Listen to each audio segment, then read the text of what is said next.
So, Reverend Canon Chris, you told me that when you first began your church, that one of the first things you did was actually kind of design the space in a very unique way. And so I was really curious about what types of design decisions did you make with space, and why was it so important Yeah. to do space designs with young people, for So, young people? so St Laurence is a 12th century building, built 1196, and has been adapted through the centuries. But it's a big building. It looks like a church building, as people might imagine a church building. When we arrived there, it had Victorian pews all the way down. Could seat about 500 in these big Victorian pews. Huge high ceilings. What's called a rood screen, which is a wooden screen with a crucifix on it. Choir stalls in the chancel area. So it looked, it was fairly formal in that kind of way. Now, I think space is vital, because I think space can enable things and make things less likely.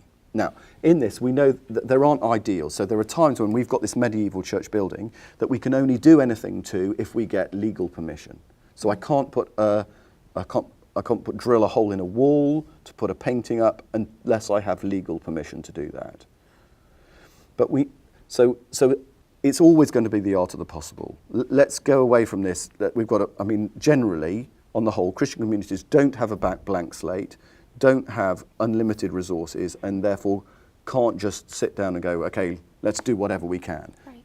There are givens. So that for us, in this ancient building, which is a listed building, there were things that we couldn't do. But there are things that we could do. Now, this is why I think space is important. So here's this mug. Now, I wouldn't really like to drink from this mug, because it's blue on the inside. I prefer drinking from mugs that are white inside. In fact, I don't really like drinking from mugs. There's things that I like drinking from. And so so I've got friends who think I'm just off the wall on this and resent the fact that when I go around to their house, I say, can I have that mug and not that mug?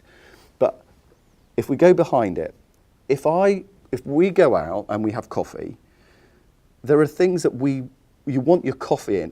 If you've got a choice between a styrofoam like plastic thing or a really nice cup, well, you'll choose a really nice cup.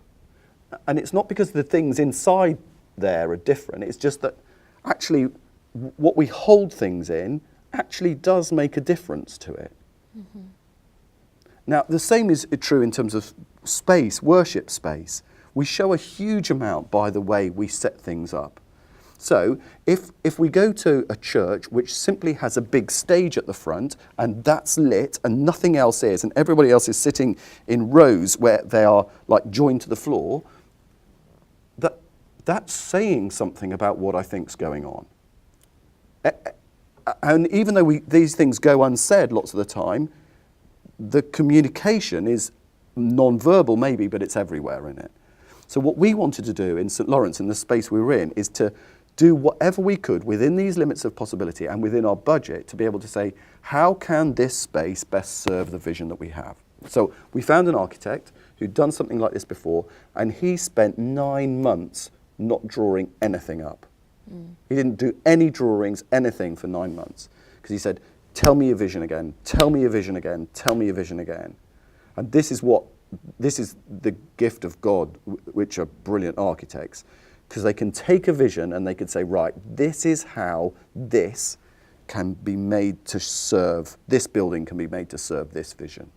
And so for us, it was things like, let's make the space as, the word's democratic, but that's the wrong word. Let's make it as like, without any special places for anyone. Let's make this as accessible as possible, but let's make sure that everybody can be in this building, but if people want to stand back a bit, that they're able to stand back a bit. So it's not like there's only one place you can stand.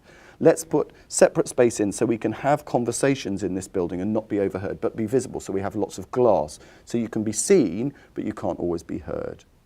So those kind of things. So our spaces, again, of course, it's the art of the possible, but they should always serve what our vision is.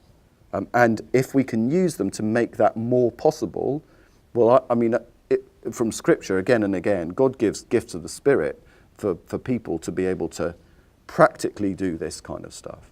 And so it's a great thing for us, a great opportunity and invitation for us to be able to make our spaces enable what God calls us to do and who he calls us to be.